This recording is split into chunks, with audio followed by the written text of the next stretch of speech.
Assalamu alaikum wa rahmatullahi ta'ala wa barakatuh, mes frères et sœurs. Nous nous retrouvons pour la suite avec les ruses de Shaitan pour tromper les soufis concernant leur nourriture et leur boisson. L'auteur, rahimahullah, a dit Shaitan a exagéré dans ses ruses pour tromper les premiers soufis, de telle sorte qu'il leur commandait de se contenter de peu de nourriture en menant une vie austère et les empêchait de boire de l'eau fraîche. Mais lorsque les nouvelles générations sont apparues, il s'est reposé de ses efforts en passant son temps à s'étonner de leur consommation excessive de la nourriture et de leur vie confortable. Un aperçu de ce que faisaient les premiers soufis. L'auteur a dit « Certains de ces soufis restaient des jours sans nourriture jusqu'à ce qu'ils perdissent leur force. Certains d'entre eux prenaient chaque jour trop peu de nourriture qui ne pouvait faire subsister le corps. On nous rapporta que Sahl ibn Abdillah avait coutume d'acheter l'équivalent d'un dirham de résiné, l'équivalent de 2 dirhams de beurre et l'équivalent d'1 dirham de farine de riz qu'il mélangeait ensemble et en faisait 360 boulettes. Puis il en prenait une chaque nuit pour rompre son jeûne. Abu Hamid at-Tusi a également rapporté à son sujet en disant « Sahl se nourrissait de feuilles de jujubier pour un certain temps, puis de la paille durant 3 ans, et il ne consomma que l'équivalent de 3 dirhams de nourriture en l'espace de 3 ans. » Abu Abdillah al-Husri rapporte avoir entendu Abu Ja'far al-Haddad dire « Abu Turab me vit un jour auprès d'une mare d'eau alors que je n'avais rien pris depuis 16 jours, ni nourriture, ni eau. Il me dit alors « Pourquoi es-tu assis là ?» Je répondis « Je suis partagé entre la science et la certitude, attendant de voir qui l'emportera pour la suivre. » Il me dit alors « Tu seras quelqu'un d'important. » On rapporte qu'Abu Abdillah ibn Zayd a dit « Je n'ai pas consommé de nourriture depuis 40 ans, sauf au moment où Allah a permis de manger les bêtes mortes, c'est-à-dire dans un cas de nécessité absolue. » On rapporte qu'Ibrahim al-Khawas a dit « L'un de mes frères qui était un compagnon d'Abu Turab me raconta que celui-ci vit un jour un soufi qui n'avait rien mangé depuis 3 jours, tendant son bras pour prendre une écorce de pastèque, et lui dit « Tu tends ton bras pour prendre une écorce de pastèque, tu n'es pas fait pour le soufisme, attache-toi plutôt au marché. » On rapporte qu'Abu Ali al-Rudbari a dit « Si un soufi se plaint de sa faim après 5 jours, ordonnez-lui alors de s'attacher au marché et de gagner sa vie. » On rapporte qu'Abu Ahmad as-Sarir a dit « Abu Abdillah ibn Khafif m'ordonna de lui apporter chaque nuit 10 graines de raisin sec pour qu'il rompt son jeûne. Une nuit, étant pris de pitié pour lui, je lui en apportai 15. Il me regarda alors et dit « Qui t'a ordonné de faire cela ?» Il mangea ensuite 10 graines et laissa le reste. S'interdire la consommation de la viande.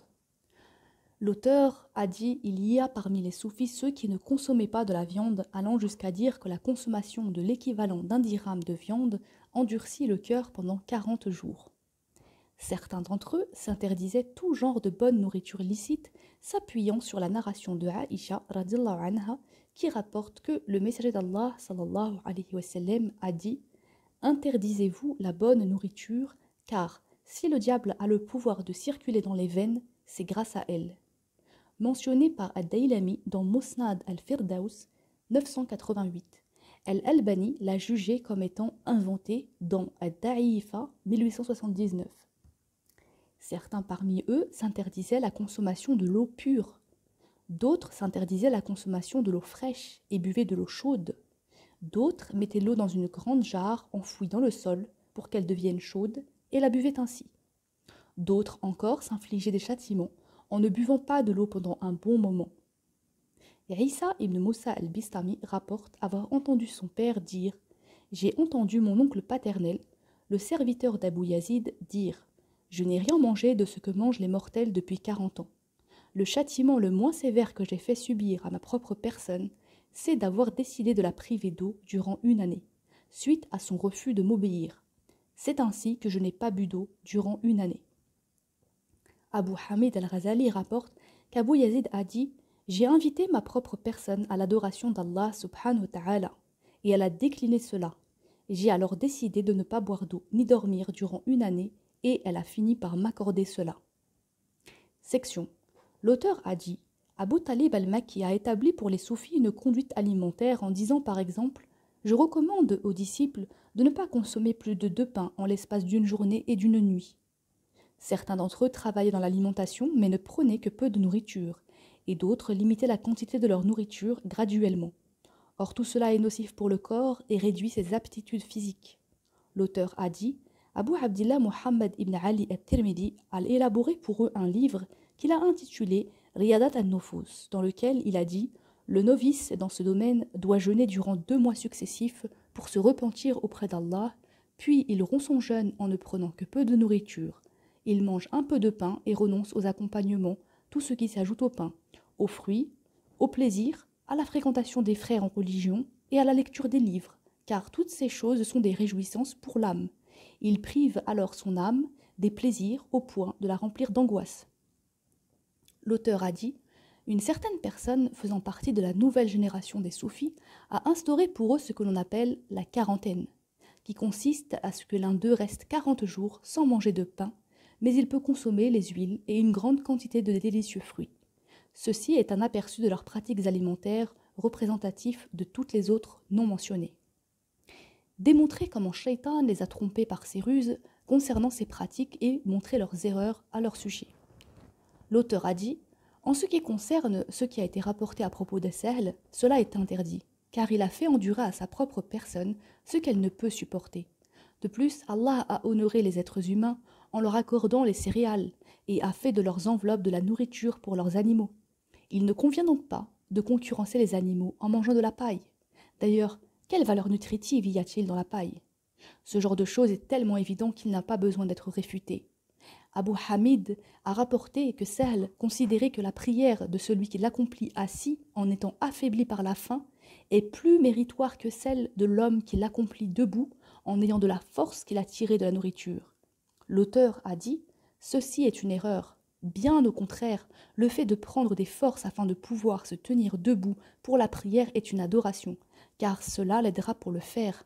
Mais s'il reste affamé au point de prier assis, il aura alors causé ce qui l'a amené à délaisser les obligations, ce qui est interdit.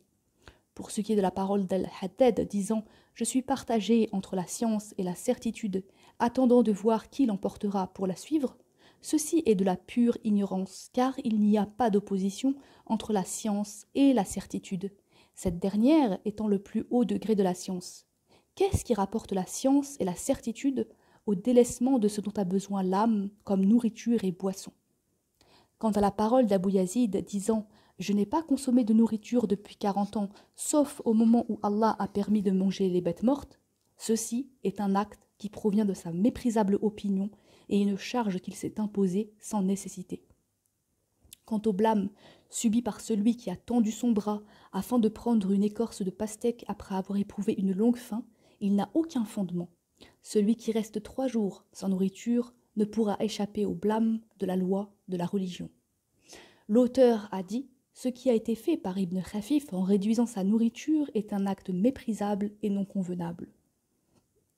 Et celui qui rapporte ces narrations à leur sujet en les appréciant ne peut être qu'un ignorant des fondements de la loi de la religion, car le savant compétent ne peut être impressionné par les paroles d'une personne adulée, alors que dire d'un acte ou d'un stupide ignorant. Quant au fait de ne pas consommer de la viande, ceci est l'habitude des brahmanes, qui sont contre le sacrifice des animaux. Allah connaît mieux ce qui convient au corps. Il a alors légitimé la consommation de la viande afin de les fortifier. La consommation de la viande fortifie donc le corps et le fait de s'y abstenir l'affaiblit. Le messager d'Allah sallallahu alayhi wa sallam mangeait de la viande et l'épaule était son morceau préféré. Il entra un jour à une maison et on lui offrit de la nourriture qui ne contenait pas de viande. Il dit alors: « N'est-ce pas une marmite pleine de viande qui bouillonne que je vois là ?» Rapporté par Al-Bukhari 5097 et Muslim 1504. Al-Hassan al-Basri achetait de la viande tous les jours, et c'est ainsi que faisaient les prédécesseurs, sauf si l'un d'eux était pauvre, ce qui l'empêchait de prendre l'habitude de la consommer. S'abstenir alors des plaisirs licites n'est pas convenable, car Allah a créé l'humain et a créé ce qu'il désire, et lui convient. Et lorsqu'on empêche la nature humaine de ce qu'elle désire, c'est qu'on a rejeté la sagesse divine, affectant ainsi le corps. Cet acte est en effet contradictoire avec la loi religieuse et la raison. Il est bien connu que le corps est la monture de l'humain, et lorsqu'on ne prend pas soin de lui, il ne peut pas arriver à destination. Ces gens-là ont manqué de connaissances, ils se sont alors appuyés sur leurs opinions corrompues, et se sont référés à des hadiths faibles, forgés ou mal interprétés. Je me suis étonné qu'Abu Hamid al-Ghazali, le jurisconsulte, ait pu adopter leur doctrine au point de dire « Il ne convient pas aux novices, lorsqu'ils désirent avoir des rapports charnels, de manger et d'avoir des rapports charnels, car il s'accordera ainsi deux plaisirs qui pourraient le dominer. » L'auteur a dit « Ceci est extrêmement affreux. N'est-il pas authentiquement rapporté que le messager d'Allah sallallahu alayhi wa sallam, avait fait le tour de toutes ces femmes en une seule nuit? S'est-il contenté alors d'un seul plaisir? N'est-il pas authentiquement rapporté que le messager d'Allah sallallahu alayhi wa sallam mangeait du concombre avec des dattes fraîches? Ne sont-ils pas deux plaisirs? N'avait-il pas mangé chez Abu al-Haytham ibn al-Tayhan du pain, de la viande grillée et des dattes immatures avant de boire de l'eau fraîche? At-Tawri ne mangeait-il pas de la viande, des raisins, du faloudage avant de se lever pour prier? Le faloudage est une pâtisserie perse à base de miel. Si certains prédécesseurs ont interdit de combiner deux compléments alimentaires régulièrement, c'est pour que cela ne soit pas pris pour une habitude, ce qui causera des frais en plus. On évite alors les plaisirs en surplus, afin que ce ne soit pas une cause qui augmentera la consommation de nourriture et qui provoquera le sommeil, et pour que ce ne soit pas pris pour une habitude dont on ne peut se passer, ce qui nécessitera toute une vie pour les acquérir. Il se peut même qu'on les acquiert illicitement. C'est pour ces raisons que les prédécesseurs renonçaient au plaisir en surplus. Quant aux hadiths qu'ils ont avancés comme argument disant « Interdisez-vous la bonne nourriture », il est forgé, fabriqué par Bazi el-Rawi. Lorsque l'homme se contente du pain d'orge et du sel concassé, son tempérament s'altère, car le pain d'orge est sec et le sel est aussi sec et constrictif, comme il est nocif au cerveau et à la vue. Le fait de se contenter de peu de nourriture provoque le dessèchement de l'estomac et son rétrécissement. Youssouf el-Hamadani rapporte que son cher Abdullah el-Hawfi avait coutume de manger du pain à base de glands sans accompagnement. Ses compagnons lui suggéraient alors de consommer des matières grasses et il refusait. L'auteur a dit « Cela cause la colite sévère. Sache que ce que l'on désapprouve concernant la nourriture est le fait de se rassasier excessivement. Or, les meilleures manières à ce sujet sont celles du législateur, le messager d'Allah, sallallahu alayhi wa sallam. Al-Miqdam ibn Mahdi Karib rapporte avoir entendu le messager d'Allah, sallallahu alayhi wa sallam, dire « Un être humain n'a jamais rempli de pire récipient que son ventre. Quelques bouchées lui suffisent pour être debout. Mais s'il ne peut s'en suffire, qu'il réserve un tiers de son estomac à la nourriture, un tiers à la boisson et un tiers pour sa respiration. » Rapporté par At-Tirmidhi, 2380, et Ibn Majah, 3349. Authentifié par Al-Albani dans Sahih al-Jami' 5674. L'auteur a dit « La loi religieuse ordonne aux gens ce qui fait subsister leur corps en vue de le préserver et de lui procurer des bénéfices. Si Hippocrate avait entendu cette division de l'estomac en 3 tiers, il serait étonné de cette sagesse. En effet, lorsque la nourriture et la boisson occupent 2 tiers d'espace de l'estomac en laissant le 3e à la respiration, cela lui assure un bon fonctionnement. » Les soufis et la faim. L'auteur a dit « Sache que les soufis ordonnent à leurs jeunes et à leurs novices de se contenter de peu de nourriture. Or, la faim est ce qui nuit le plus aux jeunes. En effet, les hommes âgés peuvent supporter la faim, les quadragénaires le peuvent aussi, mais ce n'est pas le cas des jeunes. Ceci parce que ces derniers brûlent rapidement leur énergie, et la digestion se fait plus rapidement, ce qui nécessite beaucoup de nourriture, tout comme la nouvelle lampe qui a besoin de beaucoup d'huile. Lorsque le jeune endure avec patience la faim, c'est son physique qui l'empêche de se développer, ce qui mène l'estomac à prendre des réserves du corps et à se nourrir des humeurs, causant ainsi l'altération du corps et de ses matières grasses. Ceci est un élément essentiel qui nécessite une profonde réflexion. Section. L'auteur a dit « Les savants ont déjà évoqué le manque de nourriture qui affaiblit le corps. » On rapporte à cet effet qu'Ahmed ibn Hanbal fut interrogé par Uqba ibn Nukrim en lui disant « Que dis-tu à propos de ces gens qui se contentent de peu de nourriture ?» Il répondit « Cela ne me plaît pas. J'ai en effet entendu Abdurrahman ibn Mahdi dire « Des gens ont agi de la sorte, et cela les a empêchés d'accomplir les obligations religieuses. » On rapporte qu'Ishaq ibn Daoud ibn Subayh a dit « J'ai dit à Abdurrahman ibn Mahdi « Ô Abu Saïd, il y a dans notre pays un groupe parmi ces soufis. » Et il me dit « Ne t'approche pas d'eux. En effet, nous avons vu qu'un groupe parmi ces gens a été conduit à la folie et un autre à l'apostasie à cause de leur affaire. » Il ajouta ensuite « Sofiane al-Tawri partit un jour en voyage et je l'escortai. Et il avait avec lui des bagages contenant du falouzage et un petit bélier. Al-Marudhi rapporte avoir entendu un homme dire à Abu Abdillah Ahmad ibn Hanbal: Shaitan est épris de moi depuis 15 ans, et il m'arrive d'avoir des obsessions. Je médite sur Allah. Il lui dit: peut-être que tu jeûnes abusivement. Romps ton jeûne, mange des matières grasses et côtoie les compteurs. L'auteur a dit: il y a parmi ces gens qui consomment des aliments médiocres ceux qui renoncent aux matières grasses. Des mauvaises humeurs se réunissent alors dans leurs estomacs et finissent par être absorbées pour combler le besoin de nourriture. En effet, si l'estomac ne trouve pas de nourriture à digérer, elle absorbe les humeurs qu'elle digère afin d'en faire une nourriture. C'est cette mauvaise nourriture qui provoque des obsessions, de la folie et des mauvais caractères. Ces gens, en plus de se contenter de peu de nourriture, ne prennent que les plus médiocres des aliments, ce qui augmente la quantité des humeurs. L'estomac s'habitue alors à digérer ces humeurs et à se contenter de peu de nourriture, causant ainsi son rétrécissement, ce qui les aide à supporter la faim des jours durant. La force de la jeunesse y contribue aussi, et tout cela leur fait croire que le fait de supporter la faim est un prodige.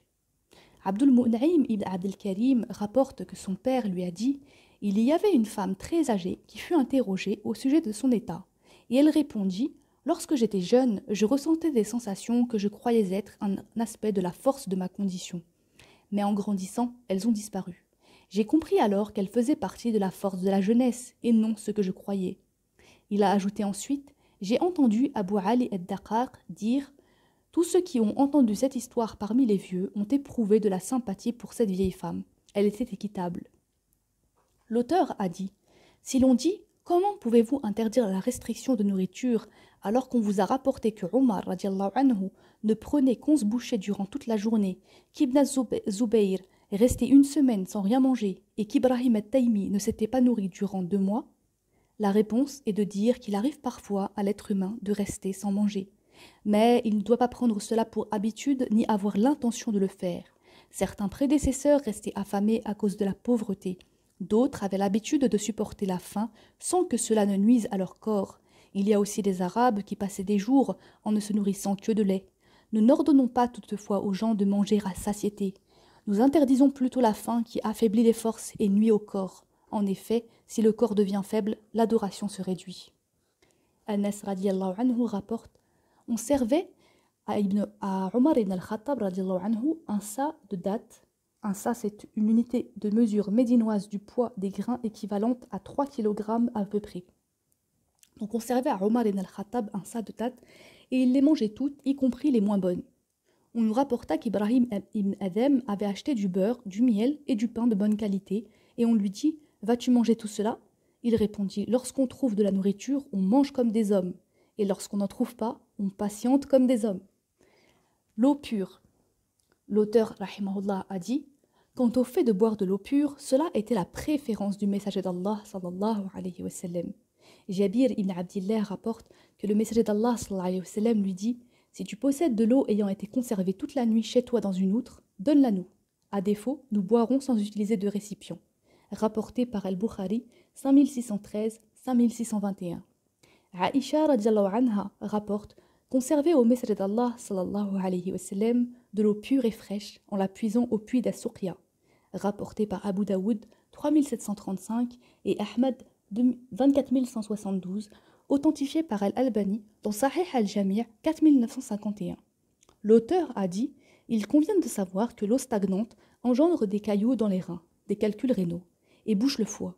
Quant à l'eau fraîche, lorsqu'elle a une fraîcheur moyenne, elle renforce l'estomac, améliore le teint, empêche la putréfaction du sang ainsi que les remontées des vapeurs au cerveau et préserve la santé de façon générale. Mais lorsqu'elle est chaude, elle altère la digestion et cause l'avachissement et l'hydropisie. Si l'eau est réchauffée par la chaleur du soleil, elle risque même de causer la lèpre. L'un des ascètes disait: si tu manges de la bonne nourriture et tu bois de l'eau fraîche, quand est-ce que tu désireras la mort? Abu Hamid al-Ghazali a aussi dit: si l'humain mange ce qui lui fait plaisir, son cœur s'endurcira et détestera la mort. Mais s'il s'interdit ce qu'il désire et ce qui lui fait plaisir, il espérera alors échapper à la vie par la mort. L'auteur a dit: comme c'est étonnant, comment un jurisconsulte peut tenir de telles paroles? Si jamais on fait subir à l'âme un quelconque supplice, va-t-elle forcément désirer la mort? De plus, comment se permet-on de la châtier alors qu'Allah a dit: N'attentez pas non plus à vos jours, car Allah est plein de compassion pour vous. Sourate 4, An-Nisa, verset 29. Et il a agréé la rupture du jeûne lorsqu'on est en voyage par compassion de l'âme en disant « Allah tient ainsi à vous faciliter l'accomplissement de vos devoirs religieux et non à vous le rendre difficile. » Sourate 2, Al-Baqarah, verset 185. Notre corps n'est-il pas la monture qui assure notre arrivée? La punition qu'Abou Yazid a fait subir à sa propre personne en ne buvant pas d'eau durant une année est un acte blâmable qui ne peut être apprécié que par les ignorants. Ce qui le rend blâmable est le fait que l'âme est un droit et priver l'ayant droit de son droit est une injustice. De plus, il est interdit à l'humain de nuire à sa propre personne, comme il lui est interdit de s'exposer au soleil en été au point que cela lui nuise, ou rester sous la neige en hiver. L'eau est bénéfique pour le corps et la nourriture le fait subsister, et si on le prive de ces deux-là, on contribue à sa perte, ce qui est une grave erreur. Et il en est de même pour le sommeil. L'auteur a dit: on nous a rapporté dans le hadith de l'émigration que le prophète sallallahu alayhi wa sallam s'est approvisionné en nourriture et en eau et qu'Abu Bakr radhiyallahu anhu lui a préparé une place sous l'ombre d'un rocher avant de traire du lait et de le lui apporter dans un bol qu'il a ensuite refroidi en lui versant de l'eau d'en dessous. Tout cela a été fait par clémence envers l'âme. Quant à la conduite alimentaire établie par Abu Talib al-Makki, cela est une charge qui a pour effet d'affaiblir l'âme. Or la faim n'est louable que lorsqu'elle n'est pas nuisible. Pour ce qui a été écrit par At-Tirmidhi, cela n'est qu'une innovation religieuse qu'il a produite par son opinion corrompue. Sur quelle base doit-on jeûner 2 mois lorsqu'on cherche le repentir? Quel est l'intérêt d'empêcher la consommation de fruits illicites? S'il ne lit pas les livres, quelle conduite doit-il alors suivre? En ce qui concerne la quarantaine, ceci est du non-sens, basé sur un hadith infondé disant « Celui qui fait preuve de sincérité pendant 40 jours ne la perdra pas pendant 40 ans ».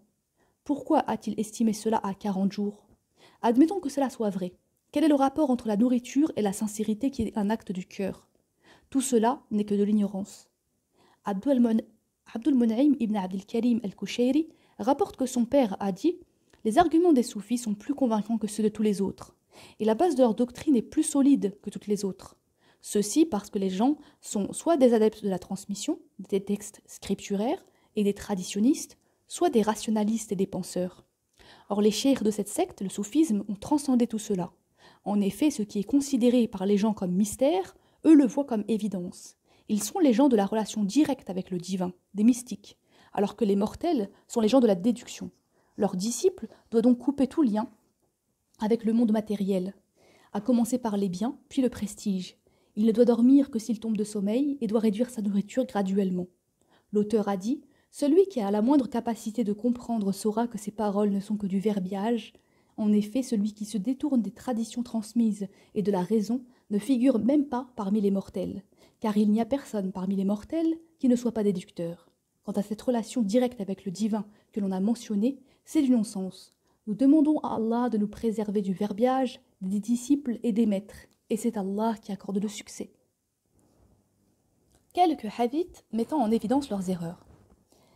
Abu Burda rapporte: l'épouse de Uthman ibn Maz'un se rendit auprès des femmes du prophète sallallahu alayhi wa sallam.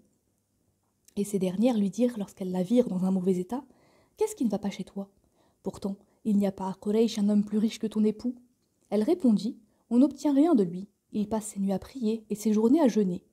Elles entrèrent alors chez le prophète sallallahu alayhi wa sallam et l'en informèrent. Celui-ci rencontra ensuite Uthman et lui dit: ô Uthman, ne suis-je pas ton exemple? Il répondit: puissent mon père et ma mère te servir de sacrifice. Qu'y a-t-il? Il dit: jeûnes-tu durant la journée et accomplis-tu la prière nocturne tous les jours? Il acquiesça. Et le prophète sallallahu alayhi wa sallam lui dit: ne le fais plus. En effet, tes yeux ont un droit sur toi. Ton corps a un droit sur toi. De même que ton épouse a un droit sur toi. Prie alors durant une partie de la nuit et dors durant l'autre. Jeûne et romps le jeûne. Rapporté par Ibn Hibban 316. Abu Qilaba rapporte que Uthman ibn Maz'un se procura une maison et s'y installa pour se consacrer à l'adoration. Lorsque le prophète sallallahu alayhi wa sallam en fut informé, il se rendit auprès de lui, se saisit du chambranle de la porte de la maison où il se trouvait et lui dit: ô Uthman, Allah subhanahu wa ta'ala ne m'a pas envoyé avec du monachisme. La meilleure religion auprès d'Allah est le monothéisme simple et modéré, la pratique simple et modérée de la religion. Il répéta cela 3 fois. Rapporté par Ibn Sa'd dans At-Tabaqat 3, 395, authentifié par Al-Albani dans Tamam al-Mina, page 45. Abu Muawiyah ibn Qura rapporte que Kahmas al-Hilali a dit « J'embrassais l'islam, puis je me rendis auprès du prophète sallallahu alayhi wa sallam, et je l'en informai. Une année après, je revins le voir alors que mon corps s'était amaigri et desséché. Et il me regarda de haut en bas et je lui dis « Ne me reconnais-tu pas ?» Il répondit « Qui es-tu » Je répondis « Kahmas al-Hilali, je suis venu te voir l'année précédente. » Il dit « Que t'est-il arrivé pour avoir cette apparence que je vois ?» Je répondis « Après notre dernière rencontre, je n'ai jamais rompu le jeûne, ni dormi la nuit. » C'est-à-dire qu'il jeûne tous les jours et prie durant toute la nuit. Il dit « Qui t'a ordonné de châtier ta propre personne? Jeûne le mois de la patience, le ramadan, ainsi qu'un jour chaque mois. » Je dis « Ajoute-en, je peux faire plus que cela. » Il répondit « Jeûne le mois de la patience, ainsi que 2 jours chaque mois. » Je dis « Ajoute-en encore. » Il dit « Jeûne le mois de la patience, ainsi que 3 jours chaque mois. » Rapporté par Abu Daoud, 2428, authentifié par Al-Albani dans Sahih al-Jami' 3494. Abu Qilaba rapporte « Le prophète, sallallahu alayhi wa sallam, fut informé que certains de ses compagnons s'étaient interdits les femmes et la viande. Une fois réunis, on évoqua cela, et le prophète, sallallahu alayhi wa sallam, annonça à ce sujet un sévère châtiment et dit « Si on m'avait enjoint cela, je l'aurais certainement fait. » Et d'ajouter ensuite « On ne va pas envoyer avec le monachisme. La meilleure religion près d'Allah est le monothéisme simple et modéré. » L'auteur a dit « On nous a rapporté un autre hadith où le prophète sallallahu alayhi wa sallam a dit « Allah aime voir l'effet de ses bienfaits sur son serviteur concernant sa boisson et sa nourriture. » Mentionné par As-Suyuti dans Al-Jami' al-Saghir 3638, jugé faible par Al-Albani dans Da'if al-Jami' 1715. Bakr ibn Abdillah a dit « Celui à qui on a accordé des biens et laisse apparaître cela sera appelé le bien-aimé d'Allah, reconnaissant des bienfaits d'Allah, et celui à qui on a accordé des biens et ne laisse pas apparaître cela sera appelé la personne détestée d'Allah, ennemi des bienfaits d'Allah. » Section. L'auteur a dit « Ce que nous avons interdit concernant la restriction abusive de nourriture a eu un effet inverse sur les soufis de notre époque. En effet, l'intérêt qu'ils portent à la nourriture est semblable à celui que portaient les premiers soufis à la faim. Ils s'accordent alors tous les repas du jour ainsi que des desserts, et tout cela où la majeure partie est issue de l'argent sale. Ils ne travaillent pas pour se faire du gain, se détournent de la dévotion cultuelle et s'abandonnent à l'oisiveté. La majorité d'entre eux ne s'intéressent qu'à la nourriture et à l'amusement. J'ai vu certains de ces soufis manger excessivement lorsqu'ils sont invités, et ils choisissent la meilleure nourriture. Il leur arrive même de remplir leurs poches sans la permission de l'hôte, ce qui est interdit par consensus. J'ai vu aussi l'un de leurs cheikhs prendre un peu de nourriture afin de la mener avec lui, mais l'hôte s'est précipité vers lui et la lui a retirée de ses mains.